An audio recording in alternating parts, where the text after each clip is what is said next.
வாக்குவாதத்தில் ஈடுபட்டனர். கள்ளக்குறிச்சி மாவட்டம் சின்னசேலம் கூட்டுறவு சொசைட்டியில் விவசாயிகளுக்கு பயிர்க்கடன் வழங்கப்பட்டதாக கூறுகின்றனர். விவசாயிகள் பெற்றுக்கொண்ட கடனை திரும்ப செலுத்துமாறு அலைபேசி மூலம், கடிதம் மூலம் கடன் வாங்கின விவசாயிகளை கடனை கட்டுமாறு கூட்டுறவு சொசைட்டி மூலம் மிகவும் வலியுறுத்தி உள்ளதாக தெரிகிறது.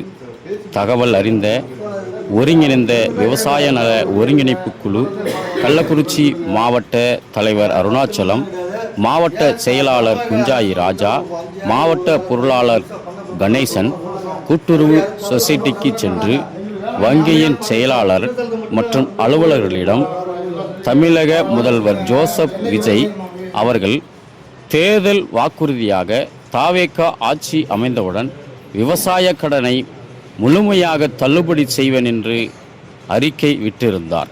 அதன் அடிப்படையில் விவசாயிகளின் பயிர்க்கடனை தள்ளுபடி செய்ய பல்வேறு இடங்களில் விவசாய சங்க தலைவர் PR பாண்டியன் தலைமையில் ஆர்ப்பாட்டம் நடத்தப்பட்டு வருகின்றன.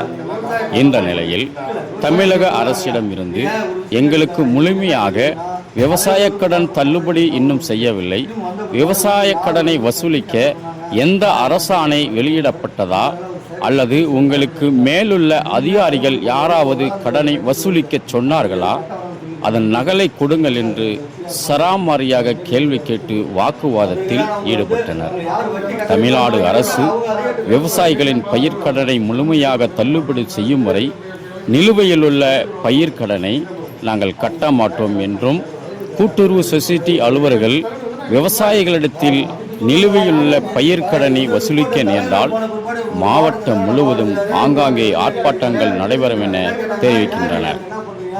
மாவட்ட இளைஞரணி துரைராஜ், வடக்கு ஒன்றிய தலைவர் பெரியசாமி, நகர பொறுப்பாளர் மணி, சாமிதுரை, வீரமணி, ரவி, ராஜேந்திரன், ஆனந்த் மற்றும் தமிழ்நாடு ஒருங்கிணைந்த விவசாய சங்க நல ஒன்றிணைப்பு குழு உறுப்பினர்கள் கலந்து கொண்டனர்.